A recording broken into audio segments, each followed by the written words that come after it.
Hi everyone, in front of me I've got ACER Iconia P11 Pro, and let me share with you how to change the video resolution on this device. So let's begin with opening the camera app, and currently we are in the standard picture mode, so let's switch to the video one.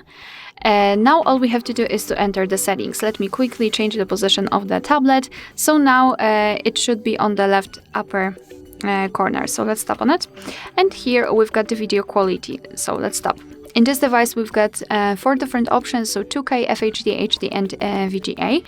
So basically all you have to do is to tap on the option like to use. I'll choose 2K, and as you can see the video quality has been immediately applied, which means that from now on your device will use the chosen resolution, chosen quality whilst recording a video. Alright, so that will be all. Thank you so much for watching. Please hit the subscribe button and leave the thumbs up.